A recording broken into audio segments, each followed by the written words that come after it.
नमस्कार, मैं नायब सिंह। आप देख रहे हैं एनएस मिक्सिंग।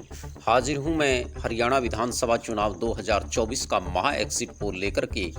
हरियाणा में कुल 90 विधानसभा सीटें हैं और 46 पे सरकार बनती है, यानी 46 के आंकड़े पर सरकार बनाई जाती है। इन एग्जिट पोल में कहीं ना कहीं कांग्रेस सरकार बनाती हुई दिखाई दे रही है। हम आपको दिखाएंगे विभिन्न एजेंसियों के द्वारा किए गए सर्वेक्षण। इसके आधार पर बताएंगे कि कांग्रेस हरियाणा में सरकार बना रही है। तो बात करते हैं दैनिक भास्कर की। दैनिक भास्कर ने बताया है कि हरियाणा में कुल 90 सीटें हैं और जो बहुमत का आंकड़ा है वो 46 का है।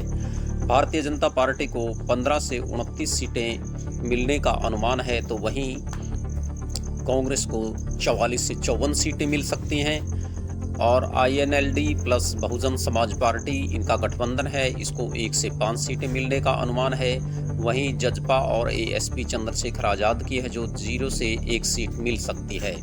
वहीं आम आदमी पार्टी की बात करें तो उन्हें भी 0 से 1 सीट मिल सकती है और अन्य 4 से 9 सीटें ले जा सकती है।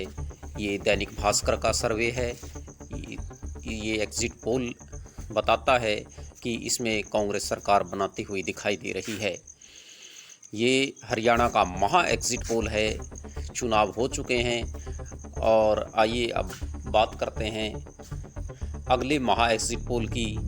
इसमें क्या कुछ बताया गया है, देखते हैं। ये है ध्रुव रिसर्च। इसके अनुसार भी हरियाणा में कुल 90 विधानसभा सीटें हैं और बहुमत का जो आंकड़ा है वो 46 का है। भारतीय जनता पार्टी 32 सीटें यानी 22 से 32 सीटें ले जा सकती है ध्रुव रिसर्च के अनुसार, और कांग्रेस 50 से 64 सीटें, INLD प्लस 0, JJP प्लस 0, आम आदमी पार्टी 0 और अन्य को 2 से 8 सीटें मिलने का अनुमान है। ये ध्रुव रिसर्च का महा एग्जिट पोल है। इसके अनुसार भी कांग्रेस सरकार बनाती हुई दिखाई दे रही है।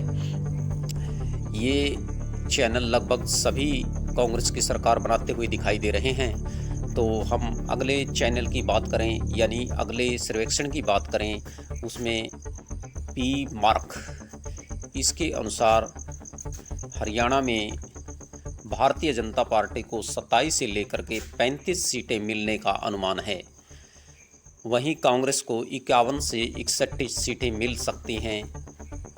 ये हरियाणा का महा एग्जिट पोल है। और वहीं INLD को 3 से 6 सीटें मिल सकती हैं। ये गठबंधन की पार्टी है INLD, इसका बहुजन समाज पार्टी के साथ गठबंधन है। वहीं जजपा की बात करें, जजपा प्लस ASP चंद्रशेखर आज़ाद की पार्टी है, इसको 0, आम आदमी पार्टी को भी 0 और जो अन्य पार्टियां हैं यानी अदर्स को भी 0 ही सीटें मिलने का अनुमान है। यहाँ भी कांग्रेस सरकार बनाती हुई दिखाई दे रही है। ये हरियाणा का महा एग्जिट पोल है। अगली बात करते हैं P++ की। इसके अनुसार भारतीय जनता पार्टी को 20 से 32 सीटें आने का अनुमान है, तो वहीं कांग्रेस को 49 से 61 सीटें मिल सकती हैं। ये P++ जो सर्वेक्षण किया है उसके आधार पर हम आपको बता रहे हैं। INLD प्लस को 2 से 3 सीटें मिल सकती हैं।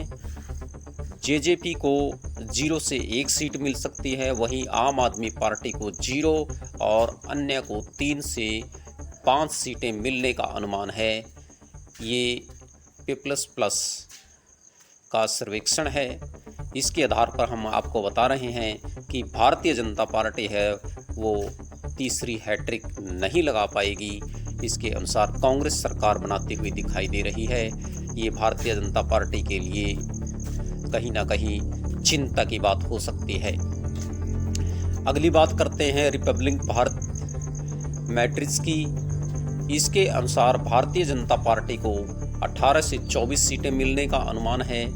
वहीं कांग्रेस को 55 से 62 सीटें मिल सकती हैं और INLD प्लस को 3 से 6 सीटें और JJP ASP को 0 से 3 सीटें, आप यानी आम आदमी पार्टी को 0 और अन्य को 2 से 5 सीटें मिलने का अनुमान है।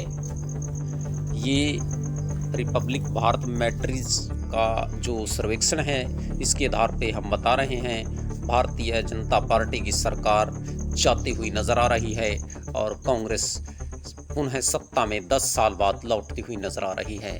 ये महा एग्जिट पोल है। विधानसभा चुनावों के तुरंत बाद का एग्जिट पोल हम आपको दिखा रहे हैं। अब बात करते हैं एनडीटीवी पोल्स ऑफ पोल्स की। इसके अनुसार भारतीय जनता पार्टी को 25 सीटें मिलती हुई दिखाई दे रही हैं, वहीं कांग्रेस प्लस को 55 सीटें मिलती हुई दिखाई दे रही हैं। आईएनएलडी प्लस को 3 सीटें मिलती हुई दिखाई दे रही हैं और जेजेपी को 1 सीट मिलती हुई दिखाई दे रही है। तो आम आदमी पार्टी 0 पे सिमट रही है, तो वहीं अन्य को 6 सीटें मिलने का अनुमान है। इसमें भारतीय जनता पार्टी लुप्त होती जा रही है, यानी कि उसका जो सीटें हैं उसकी संख्या कम हो रही हैं, वो कहीं ना कहीं सरकार से बाहर हो रही है और कांग्रेस अप हो गई है। कांग्रेस प्लस का मतलब है कि उन्होंने 1 सीट मार्क्सवादी कम्युनिस्ट पार्टी को दी है। तो अब बात करते हैं जनमत पोल की। जनमत पोल के अनुसार भी कांग्रेस ही सरकार बनाती हुई दिखाई दे रही है।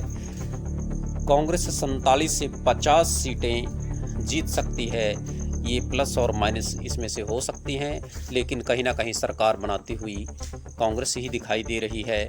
बीजेपी 27 से 20 सीटें और आईएनएलडी 2 से 1 और अन्य 5 से 7 सीटें आ सकती हैं। इसमें प्लस माइनस हो सकते हैं, ऊपर नीचे हो सकती हैं, लेकिन बहुमत के आंकड़े को पार कर लिया है कांग्रेस पार्टी ने और कांग्रेस पार्टी पुनः हरियाणा में सरकार बनाती हुई दिखाई दे रही है। ये है हरियाणा का महा एग्जिट पोल। देखते रहिए एनएस।